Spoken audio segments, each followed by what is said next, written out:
अस्सलाम वालेकुम नाज़रीन, मैं हूँ शनीला अमार और आप देख रहे हैं हमारा यूट्यूब चैनल। नाज़रीन, खान साहब ने जो एक फेस सेविंग के लिए लाश अपना तुर्क का पत्ता फेंका था, वो एक उनके गले की हड्डी बनता जा रहा है, जिसको ना वो निगल पा रहे हैं, ना वो उगल पा रहे हैं। उस वक़्त तो लोग बड़े खुश हुए और उन्होंने कहा कि जी खान साहब ने बहुत सिक्सर मार दिया, बस जी खान साहब ने ऐसा सिक्सर मार दिया कि हुकूमत दब भी गई, हुकूमत डोल गई, हुकूमत ख़त्म हो गई। लेकिन हुकूमत वहीं पे खड़ी है, अपने पैरों के ऊपर खड़ी हुई है और हुकूमत किसी ब्लैकमेलिंग में उसके बाद आई नहीं है। बल्कि अब हुकूमत राना सनाउल्लाह वगैरह को कह रहे तोड़ो, तोड़ो असेंबलियाँ, तोड़ते क्यों नहीं है? आसान नहीं है। उसकी वजह ये है कि जो इमरान के अपने अरकान हैं, उनके अंदर भी फूट पड़ी हुई है। ज़राए के ज़रिए खबरें तो चला दी जाती है कि खान साहब से आज मियाँ वाली वालों ने मुलाकात की, आज पिंडी वालों ने मुलाकात की, आज साउथ वालों ने मुलाकात की, लेकिन उस मुलाकात में सबने इंडोर्स की तौसीक कर दी कि जी आप असेंबलियाँ जो हैं वो लाज़मी तोड़ दें। अच्छा, अब असेंबलियाँ जो हैं वो तोड़ने के आसान काम तो नहीं है। परवेज़ इलाही साहब जो हैं वो खान साहब की बात कितनी क मान लेंगे, ये भी अभी डाउटफुल है। दूसरी बात ये है कि जो एक अर्बन डेवलपमेंट प्रोजेक्ट है खान साहब का, रावी वाला, तो उसके अभी तक उसकी जो फ़ाइल है ना, चौधरी साहब दबा के बैठ गए हैं। इमरान खान ने उसको अप्रूव करवाए बगैर जो है वो असेंबलियाँ तोड़नी नहीं है। क्योंकि उसके अंदर बहुत सी इन्वेस्टमेंट है खान साहब के अपने लोगों की। हो सकता है कोई एटीएम्स हों, हमें तो 2-3 का ही पता था, लेकिन नए कोई होंगे जो जो खान साहब पे पैसा लगा रहे हों। क्योंकि खान साहब ने पिछले दिनों बड़ा वो कहा था ना कि जो प्रॉपर्टी है, जो इसमें बिज़नेस में इसमें इन्वेस्ट करें, ये किस्मत बदल देगी, ये हालात बेहतर कर देगी। तो वो अब जो है उसके अंदर इन्वेस्टमेंट होगी किसी ना किसी की। खान साहब की अब मजबूरी है कि उन्होंने आगे उन्हीं लोगों से इलेक्शन के अंदर फंडिंग लेनी होगी। तो इस प्रोजेक्ट को मंजूर कराना ज़रूरी है। परवेज़ इलाही साहब जो है कुकड़ी की तरह उस पे फुड़क मल के बैठ गए हैं। तो अब वो जब तक पास नहीं होगी तो हाँ, सब असेंबली तोड़ेंगे नहीं। अब जब और इसीलिए खान साहब डेट्स पे डेट दे रहे हैं। अब उन्होंने कहा है कि जी 20 दिसंबर को मैं तारीख दूँगा असेंबली तोड़ने की।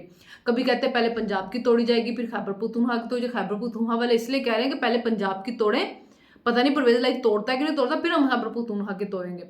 अच्छा, अब खान साहब ने कहा 20 तारीख को पहले उन्होंने तोड़नी थी, अब कह रहे हैं 20 तारीख को मैं तारीख दूँगा और दिसंबर के अंदर मैंने तोड़ देनी है। तारीख पे तारीख, तारीख पे तारीख, तो तारीख पे तारीख अभी तक चल रही है। और ये भी खान साहब को अब थोड़ा-सा आइडिया होना शुरू हो गया हुआ है कि असेंबलियाँ तोड़ दी तो दोनों हुकूमतों के अंदर जो मेरे मज़े हैं वो ख़त्म हो जाएँगे। पंजाब से भी ख़त्म हो जाएगा और उधर से खैबर पख्तूनख्वा से भी ख़त्म हो जाएगा। सिक्योरिटी उसकी भी चली जाएगी, उसकी भी चली जाएगी, सारा वीआईपी प्रोटोकॉल सब कुछ ख़त्म। और ये वीआईपी प्रोटोकॉल सिर्फ़ खान साहब को नहीं मिल रहा, खान साहब के बहुत से दोस्तों को मिल रहा है। वो इस वक़्त पंजाब हुकूमत के खर्चों में होटलों के अंदर ठहरे हुए हैं। तो खान साहब को अब मसला है। अब खान साहब चाहते ये हैं कि असेंबली भी टूट जाए और मेरा प्रोटोकॉल भी चले। और साथ-साथ खान साहब ने अंदरूनी खाना जो है वो मुज़ाकरात भी कर रहे हैं। किसी तरह वो चाह रहे हैं कि हमें कह दिया जाए कि हम असेंबली में आ जाएँ, हम असेंबली में वापस आ जाएँ, हमें किसी तरह कह दिया जाए, क्योंकि खुद से वो कह नहीं सकते हैं। और पिछले दिनों तो ये भी उन्होंने कहा ना कि हम असेंबलियों में वापस जाके दोबारा से इस्तीफ़े देंगे। अच्छा, फिर वो ये कह रहे हैं कि जी अगर असेंबलियाँ नहीं तोड़ी जाएँगी ना, परवेज़ इलाही नहीं तोड़ेगा, तो हमारे अरकान इस्तीफ़े देके बाहर आ जाएँगे। तो इस्तीफ़े तो आपने पहले ही दिए हुए हैं पंजाब असेंबली से। 7-8 महीने की अब हुकूमतें हैं आगे। उस हुकूमतों के अंदर अगर बाई इलेक्शन हो जाते हैं, तो बाई इलेक्शन हो सकता है कि ये यही हुकूमतें भी 5 साल यही असेंबलियाँ चलाएँ कि एक दफ़ा तो बाई इलेक्शन हो गए। और अगर इसमें नवाज़ लीग जीत जाती है, तो फिर खान साहब क्या करेंगे? 5 साल के लिए आउट हो गए पंजाब असेंबली से। और इसी के बल के ऊपर फिर आगे वो कौमी असेंबली के इंतखाबात हो जाएँगे। अप्रैल में पहले बल्दियाती हो जाएँगे, फिर उसके बाद कौमी असेंबली के हो जाएँगे, तो खान साहब से सियासत से साइड पे हो जाएँगे। तो इस वक़्त परेशानी में तो वो बहुत है, क्योंकि देखिए केसेस भी चल रहे हैं। केसेस भी बड़े सीरियस हैं, तोशाखाना के केस है, फॉरेन फंडिंग का केस है उनका, और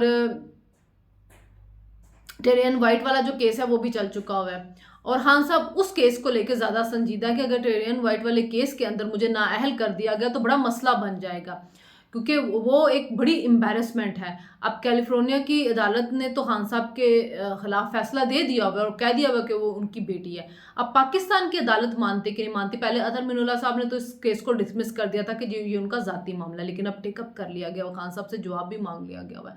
तोशाखाना का भी 15 दिसंबर को अदालत बताएगी कि काबिल समाअत है कि नहीं है। लेकिन ये बात याद रखें कि तोशाखाना में खान साहब फंसे हुए हैं बुरी तरह से। मुझे नहीं पता अदालत फैसला क्या करती है, लेकिन बैंक स्टेटमेंट, खान साहब के बयानात, खान साहब ने पता नहीं वो जी बताया ये जा रहा था कि खान साहब ने कोई 1 अरब से ज़्यादा के तोहफ़े लिए हैं और कोई 3-4 करोड़ के चिल्लर दे के ना वो सारे जो हैं वो तोहफ़े अपने घर ले गए।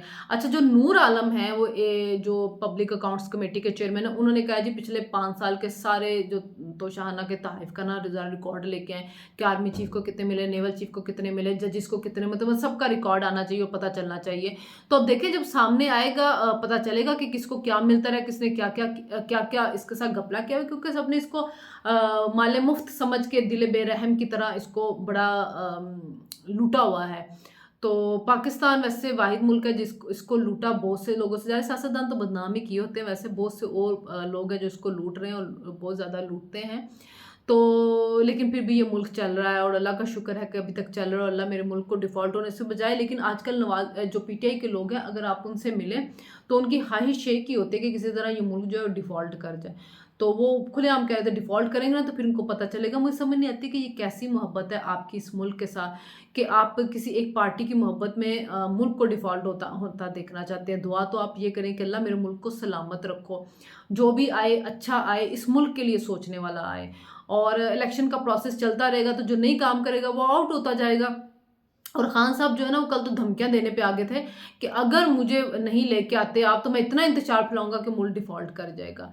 तो इकॉनमी के हालात वैसे ख़राब हो रहे हैं क्योंकि ज़ाहिर है डॉलर की किल्लत हो रही है। सुना है कि सऊदी अरब की तरफ से अब कुछ डिपॉज़िट आएँगे, कुछ तेल की मद में वो पाकिस्तान को रिलीफ़ देंगे। 15 दिसंबर के बाद सुना है कि पेट्रोल में भी कोई रिलीफ़ मिलेगा। तो अभी ये सारी बातें सुन रहे हैं, 15 दिसंबर आएगी तो पता चलेगा कि क्या क्या रिलीफ़ जो है वो मिलता है कि नहीं मिलता, या हो सकता है जनवरी में जाके वो रिलीफ़ मिले, 1 जनवरी को नए साल का कुछ तोहफ़ा दिया जाए। तो डॉलर की कीमत काफ़ी ऊपर जा रही है। मसला ये है कि अच्छा जो बैरून मुल्क पाकिस्तानी हैं बहुत सारे नहीं, कुछ ऐसे कर रहे हैं कि वो हुंडी के ज़रिए पैसा भेजें क्योंकि उनको पता है कि जो ओपन मार्केट में रेट ज़्यादा है और इंटरबैंक में जो है वो रेट कम है। तो इंटरबैंक के ज़रिए भेजें रेमिटेंस ओपन मार्केट में हुंडी, और उसके ज़रिए मत भेजें, ये आप अपने मुल्क के साथ नुकसान करें। फिर सुना है कि जी सागदार साहब जो है उन्होंने बॉर्डर के ऊपर भी काफ़ी सख्ती करने लगे हैं कि जो गंदम यहाँ से जा रही है, जो डॉलर यहाँ से हम बाहर उधर स्मगल कर रहे हैं तो उसको रोका जाए और रोक के ये चीज़ें जो है ना कंट्रोल की जाए, क्योंकि डॉलर की जो कीमतें बढ़ी हैं उसकी वजह से स्मगलिंग भी है, जिसके ज़रिए हमारा जो अफ़गानिस्तान में जो डॉलर स्मगल हो रहा है ना वो फिर गंदम यहाँ से स्मगल हो रही है, मंगवा हम रहे हैं और स्मगल वहाँ से हो रही है। आजकल रोज़ हम कोई ना कोई अफ़वाहें सुन रहे होते हैं कि जी जो हमारे बाहर एम्बेसीज़ में लोग हैं उनके पैसे रुक गए हैं, कहीं पे आता है दालें इम्पोर्ट करने के पैसे नहीं हैं। जबकि स्टेट बैंक ने आज भी कहा है कि जी पेट्रोलियम मसनूआत और जो गंदम और ये चीज़ें जो हम मंगवा रहे हैं बाहर, इनके लिए हमने बिल्कुल भी एलसीज़ को जो नहीं रोका है और हम जो है वो डॉलर्स दे रहे हैं कि आप ये चीज़ें जो है ना बाहर से दरामद कर लें, क्योंकि ज़ाहिर है सैलाब आया, उस सैलाब में हमारी बहुत ज़्यादा तबाही हुई है, हमारी चावल की फसल का नुकसान हुआ है, कपास का नुकसान हुआ है, दालों का हुआ है। तो और दूसरी बात ये है कि जो हम इतना ज़्यादा हाउसिंग सोसाइटियाँ बन रही हैं, उन्होंने भी हमारी जो काबिल काश ज़मीनें हैं उसको करना शुरू कर दिया है।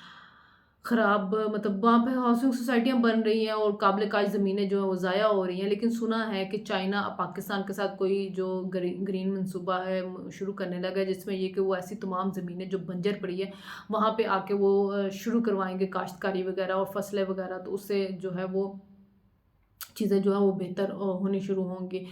आईटी सेक्टर के अंदर भी चाइना जो है वो इन्वेस्टमेंट लेके आ रहा है कि आईटी में और बैंककारी के उसमें हमारी हेल्प करेंगे। चाइना ने बहुत तरक्की की है और पाकिस्तान को भी अब करनी चाहिए। हमारे यहाँ पे जितना हुनरमंद है वो बाहर जा रहा है क्योंकि जॉब्स नहीं है। तो अगर इन्वेस्टमेंट आएगी और इन्वेस्टमेंट के ज़रिए नई-नई यहाँ पे अपॉर्च्युनिटीज़ मिलेंगी तो हमारा यहाँ से जो है ब्रेन ड्रेन नहीं होगा। हमारे जो पढ़ा लिखा तबका है, जो हमारे बच्चे हैं वो यहीं पे रहेंगे। बहरहाल जी बात हो रही थी इमरान खान साहब की कि उन्होंने असेंबलियाँ तोड़ेंगे कि नहीं तोड़ेंगे, उनको फ़िक्र भी लगी हुई नाअहल हो गए तो क्या होगा। और असेंबलियाँ जो है वो तो परवेज़ इलाही को कोई लेने के लिए तैयार भी नहीं है, बल्कि इमरान की पार्टी के बहुत से ऐसे लोग हैं जिनको लेने के लिए कोई तैयार नहीं है। हालाँकि वो तैयार बैठे हुए उड़ने के लिए, और अगर इमरान असेंबलियाँ तोड़ेंगे तो टूट-फूट पार्टी के अंदर भी बहुत ज़्यादा होगी। देखेंगे कितने के लोग जो हैं उनके साथ रहेंगे, क्योंकि बहुत से ऐसे लोग थे जिनको पिछली दफ़ा जितवाया गया था। तो अब तो उनको जितवाने वाला कोई नहीं होगा, तो वो खुद से जीत के असेंबलियों में पहुँचते हैं कि नहीं पहुँचते हैं। मेरे ख़्याल में हर बंदा ये चाहेगा कि जब तक असेंबली की मुद्दत है मैं तब तक एमएनए, एमपीएस के मज़े तो उठा लूँ, इसीलिए तो अभी तक इस्तीफ़े देने वाले जो उनके हैं कौमी असेंबली से जा नहीं रहे, पार्लियामेंट लाउंजेस पे भी कब्ज़े करके बैठे हैं, तनख्वाहें भी ले रहे हैं। लेकिन जाना तो पड़ेगा अब आपको, और आवाम को हिसाब तो देना पड़ेगा अपनी नाअहली का उसका।